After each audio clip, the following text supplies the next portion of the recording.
8 de la mañana, 7 minutos. Aquí seguimos con ustedes en esta segunda hora, en este último día del sexto mes del año, 30, ya sabe. Vamos a hablar un poquitito de inmigración, sobre todo, y de todo esto que falló la Corte Suprema de los Estados Unidos. Durante este domingo se realizó también un encuentro comunitario de líderes de la comunidad haitiana que están preocupados porque a los haitianos también les suspendieron el TPS. ¿Qué significa todo eso? Que van a comenzar a deportarlos, van a utilizar seguramente estas instalaciones de la Alligator Alcatraz para detenerlos allí. Son tantas las preguntas que hay en estos temas y siempre nos gusta actualizar un poco de lo que está sucediendo con el abogado Ángel Leal, también a raíz del fallo que emitió el Tribunal Supremo de los Estados Unidos antes de irse a su receso de verano. ¿Cómo está? ¿Cómo le ha ido, abogado? Como siempre, un placer conversar con usted. Muy buenos días. Muy buenos días, Yoli. Un placer. Gracias por la invitación. A ver, vamos a desmenuzar un poco este fallo del Tribunal Supremo, porque ya lo habíamos dicho, ¿verdad? La Corte no le estaban pidiendo que fallara como tal sobre la ciudadanía por nacimiento, sino el poder que puede tener un juez de una corte de un distrito para paralizar una orden ejecutiva. Y eso fue lo que hizo la Corte. Explíquenos usted un poco más su interpretación de este fallo.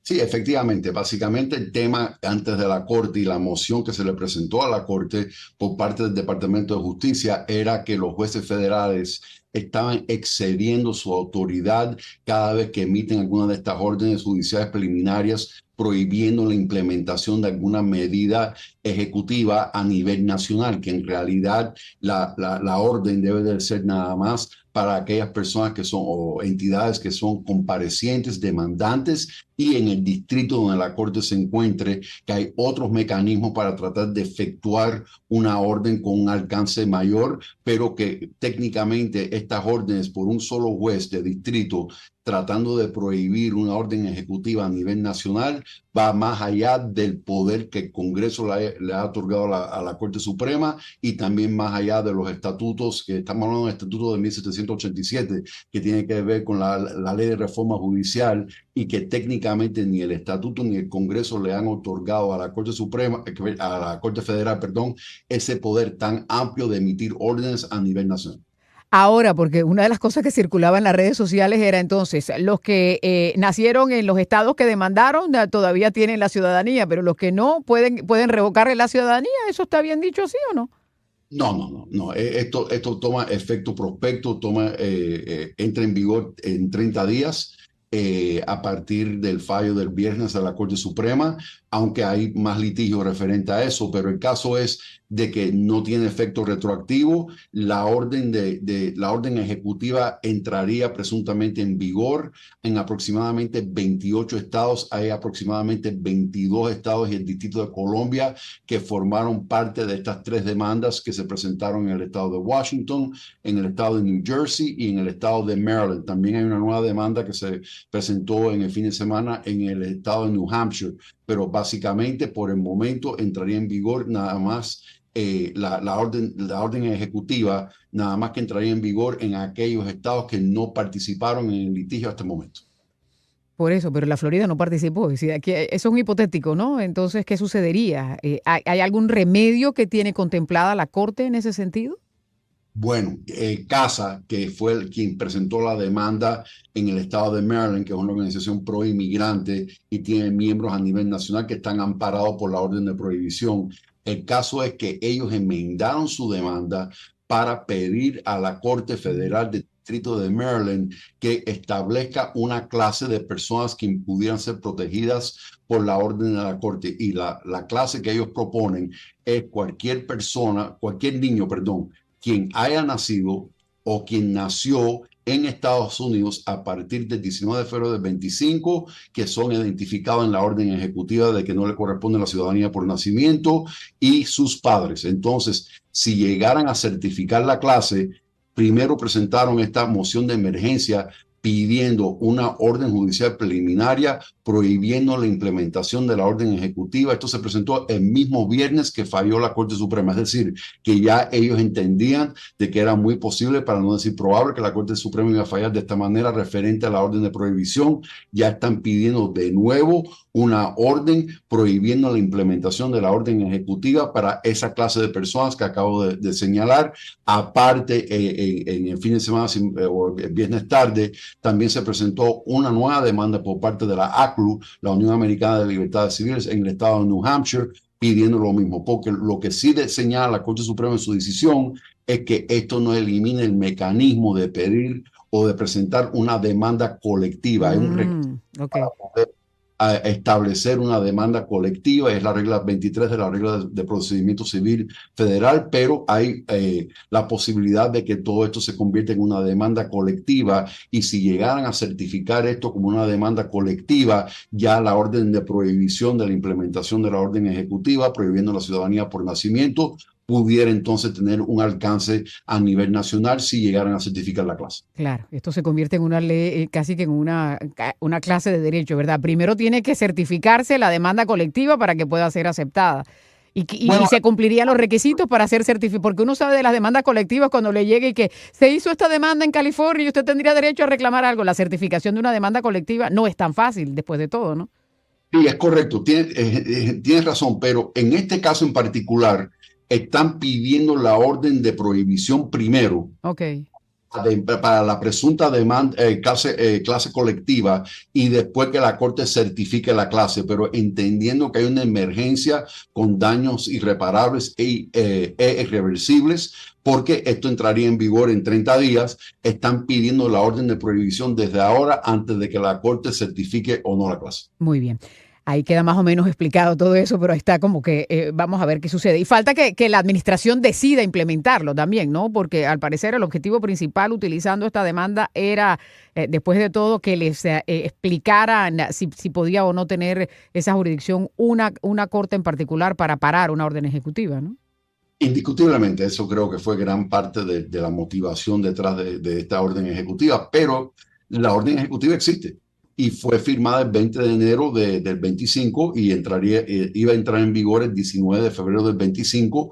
No entró en vigor por estas acciones legales en estas tres cortes federales, pero ahora presuntamente entraría en vigor la orden ejecutiva para aquellos estados que no participaron en el litigio en 30 días a partir del viernes 27 de junio. Así que en realidad esto es algo que puede pasar, y ahora todo depende de que si las cortes, la de Maryland y tal vez la de New Hampshire, emitan otra orden de prohibición de la implementación de la orden ejecutiva y eventualmente certifiquen o no la clase esta clase de personas que serían niños quien hayan nacido o puedan nacer después del 19 de febrero del 25, quien quedarían afectados por esta orden ejecutiva, a quien se le privaría la ciudadanía por nacimiento, y los padres de estos niños.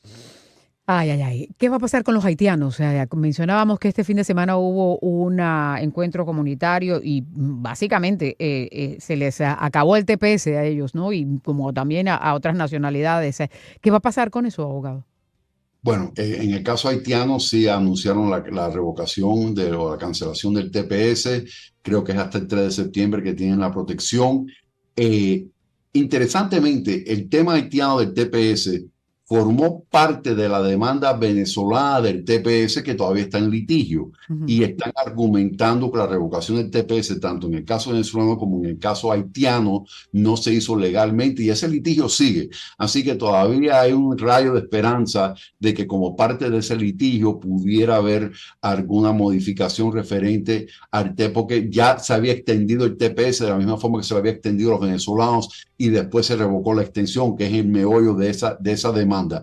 En el caso Honduras-Nicaragua, el TPS se pierde ahora el 5 de julio, pero ha habido un silencio administrativo, y mi esperanza es que por el silencio administrativo, porque debían de haberse pronunciado no más tarde de 60 días antes de la fecha de vencimiento, si iban a cancelar el TPS o iban a extender el TPS, y si hay un silencio administrativo, guardo la esperanza de que pudiera haber una extensión de 6 meses por el silencio administrativo. Queda por verse. Generalmente cuando se acerca la fecha o al vencerse la fecha, publican algo en la página web de inmigración, así que tanto los hondureños como los nicaragüenses que gozan del TPS deben de estar al tanto de la página web de UCIS, y también a este canal, para ver qué pasa con eso, porque sí creo que hay una posibilidad de esa extensión automática de 6 meses por el silencio administrativo. Si no dicen nada, automáticamente queda renovado. Por 6 meses. Mm. Por 6 meses, pero lo que he visto hasta ahora es que cuando eso sucede, ellos lo reconocen en la página web de UCIS y anuncian la extensión de 6 meses la extensión automática de 6 meses por silencio administrativo.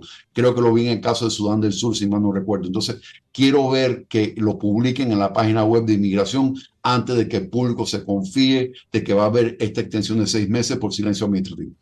¿A quién van a poner ahí en ese Alligator Alcatraz que están adecuando aquí entre los condados de Miami-Dade y Collier County, abogado? Personas que son detenciones mandatorias y personas con órdenes finales de deportación. Básicamente están tratando de buscar la manera de aumentar el espacio, el número de camas disponibles para detener el mayor número de personas que puedan. Actualmente están sobrecapacitados, es decir, hay una capacidad de aproximadamente 48,000 camas para detener a personas que están sujetas a deportación. En realidad hay más de 50,000, creo que casi cerca de 60,000 personas que están detenidas en estos momentos. Entonces están tratando de crear camas. Este proyecto de Alligator Alcatraz están hablando de que crearía 5,000 camas más. Así que básicamente cualquier persona que tiene una orden final de deportación o cualquier persona quien se considere bajo ley migratoria de hacer una detención mandatoria, generalmente por antecedentes penales. Ahora, otro de los titulares que circulaba la semana pasada era que se contemplaba aumentar las multas para los que no se van voluntariamente. ¿Esto cómo opera y cómo funciona esto? Cuando una persona es deportada y sobre todo cuando es deportada en su ausencia o anunció de que iba a salir del país y no se va, es multado y la multa Ujú. puede ser de 3, 4 mil dólares en algunos casos. Entonces, básicamente, el desobedecer una orden de deportación sí implica una multa civil y hemos empezado a ver estas cartas que se le están enviando a personas con órdenes finales de deportación que anunciaron su intención de salir del país, que no lo han hecho y le están mandando esta carta multándoles por no haber abandonado el país cuando dijeron que lo iban a hacer. O sea, pero ya ellos acordaron que se iban y no se fueron. Esa es la categoría. O automáticamente cuando ya fallan y van a deportar a la persona ya se le va acumulando. Bueno, hay dos categorías. Quien anuncia su intención de obedecer la orden de deportación y no sale del país y aquellas personas que son deportadas en su ausencia. Mm. Ahora, ¿qué otras implicaciones hay de lo que ha estado sucediendo? Porque la última vez que conversábamos, hay personas a las que cuando llegan a la audiencia retiran el caso y por lo tanto están ahí esperando para detenerlos. Ahora se habla incluso de que van a tener a buscar como acompañamiento para evitar que eso suceda. ¿Qué es lo que está pasando en todo eso? Y por otra parte, porque claro, como los titulares van cambiando casi que todos los días, que no iban a hacer las redadas contra los agricultores, pero ahora ya uno no sabe, uno va perdiéndole como el hilo a lo que está pasando. Y me imagino que en cada estado es diferente a nivel de lo que se está haciendo o lo están haciendo a nivel de todo el país. ¿Qué información tiene usted que nos pueda compartir? Las redadas están ocurriendo a nivel de todo el país. Se están enfocando más bien en lo que consideran ciudades santuario, como lo que acabamos de ver en Los Ángeles. Se esperaba una operación similar en Chicago, posiblemente en Nueva York. Pero el caso es de que está ocurriendo a nivel nacional. Ya no hay lugares sensibles que anteriormente no entraban, o sea, es decir, escuelas, centros de alabanza, iglesias, aunque hay una demanda, tiene que ver con un grupo particular, pero de no poder entrar por la libertad de religión, pero en hospitales, cortes, están yendo a donde consideren que puedan encontrar personas con órdenes finales de deportación para tratar de ejecutar estas órdenes de deportación. Lo de la corte es interesante porque, de hecho, acabo de asistir a una conferencia de abogados de inmigración la semana pasada, antes pasada, fue una conferencia de 4 días de una organización nacional y ese era un gran tema de la conferencia. Hay un caso que salió el 15 de mayo de 2025 que se llama el tema de QLE. No quiero ser demasiado técnico, Yoli, pero Ujú. básicamente este caso tiene que ver con personas que no entraron precisamente en el punto de revisión o en el puerto de entrada, pero que hayan entrado cerca del punto de revisión. En ese caso en particular, era una mujer china que entró aproximadamente 5,4 millas del puerto de entrada, estaba como a 100 metros de la frontera sur de los Estados Unidos, la detuvieron y el meollo del caso es que la consideraron una solicitante de admisión al país, lo cual permite detener a la persona sin orden de arresto, que fue lo que pasó en ese caso, y que cuando una persona es detenida bajo esas circunstancias, básicamente es una detención bajo la sección 235B del Código de Inmigración y es una detención mandatoria, es decir, que la persona no tiene derecho a libertad bajo fianza, que fue lo que falló el Tribunal de Apelaciones de Inmigración en el tema de QLE. Entonces, ¿qué está pasando? Que en muchísimos casos de personas que entraron bajo esa condición, les están aplicando el tema de QLE, le están diciendo que son de detención mandatoria y los están arrestando en la Corte de Inmigración. También algunas personas le están aplicando la deportación expedita si entraron bajo parol en el puerto de entrada, como es el caso del parol humanitario, en algunos casos con CBP-1, que entraron con cita previa y le dieron parol para comparecer en la corte, y aquellas personas que tal vez entraron irregularmente al país, pero que tienen menos de 2 años en el país. Entonces tenemos la combinación de aquellas personas que son de detención mandatoria y aquellas personas que también le pueden aplicar la deportación expedita, de tal manera que son casos que por lo general la Fiscalía llega a la Corte, desestima el caso a nivel de Corte porque consideran que son personas aptas a deportación expedita o detención mandatoria, y en cuanto salen de la Corte los está esperando ICE en el pasillo. Lo que estamos recomendando es que las personas que tengan corte, que pudieran estar en esta situación, que pidan una audiencia por video, por WebEx, para minimizar el chance de que sean detenidos porque ya no tienen que comparecer.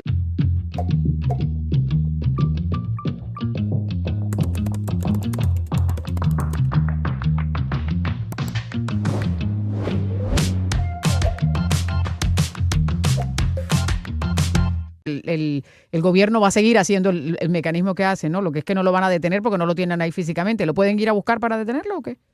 Que puede ser, queda por verse. En algunos casos tal vez la fiscalía no pida la desestimación del caso porque la persona no está presencialmente en la corte y sigue su proceso de corte, pero depende del criterio de la fiscalía. Y lo que pasa es que los jueces tienen la potestad de cancelar un caso pendiente de inmigración en corte de inmigración, pero debe de ser basado en un cambio de circunstancias en el caso. Y ahora lo que le están diciendo a los jueces, lo que le están indicando a los jueces desde el Departamento de Justicia, es que independientemente de las circunstancias del caso, por el cambio de circunstancias en general, tienen la potestad de otorgar estas mociones de cancelación que están presentando los fiscales de inmigración. Entonces a nosotros los abogados de defensa nos toca argumentar de que la cancelación del caso no es apropiada, es demasiado técnico, pero hay argumentos para pelear en contra de eso. Pero entonces la pregunta es, ¿y esas personas que tienen esa condición indefinida migratoria se tienen que quedar encerradas en su casa? ¿Qué hacen? No, tienen que comparecer a la corte. Si pueden no digo, pero al diario vivir, entendiendo mientras esperan la fecha o lo que sea, ¿qué hacen? Hay mucho miedo en la comunidad y hay muchísimas personas que están precisamente haciendo eso. Creo que la información es la mejor herramienta en contra del miedo. Hay que entender la condición de su caso. He visto muchísimos casos y de hecho uno de los argumentos es que si usted lo liberaron bajo una orden de libertad bajo palabra, esa es una libertad bajo el Código de Inmigración 236, que no es una detención mandatoria. Así que hay argumentos que se pueden presentar y lo que hay que asesorarse, entender cuáles son los argumentos que le pueden favorecer cumplir con los requisitos de la Corte y tratar de ganar ese recurso inmigratorio, pero también argumentar de que la persona tal vez no sea una detención mandatoria y en caso de que lo sea, por ejemplo, en el caso cubano, pues entonces la libertad que le dieron debía de haber sido un parol para efectos inmigratorios, de tal manera que deben de poder calificar bajo la ley de ajuste cubano. Entonces es un poco contradictorio porque por lo general nacionalmente todo el mundo está argumentando en contra de la detención mandatoria, pero en el caso cubano la detención mandatoria implica que cuando fueron liberados bajo parol. Claro. ¿Y esas personas que aplicaron para la ley de ajuste cubano, si todavía no les ha llegado a la residencia, están protegidas, están amparadas o también les puede pasar algo? Le puede pasar algo. Esto puede suceder tanto a nivel de corte como a nivel de una entrevista con el Servicio de Inmigración, como una entrevista de asilo. Yo creo que por lo general personas que llevan más de 2 años en el país no corren tanto peligro de esto, de la deportación expedita, pero todo depende de las circunstancias de cada caso y también me preocupan los que entraron bajo parol, que es un mecanismo legal para haber entrado en aquel entonces, bien sea por el parol humanitario o CBP-1. Hay una cantidad de preguntas, pero ya se nos agotó el tiempo, así que seguiremos conversando de todo esto. Abogado, muchísimas gracias por estar aquí con nosotros. Un placer siempre, Yoli. Gracias por invitarme. Buen día. Es el abogado Ángel Leal con nosotros aquí hasta ahora.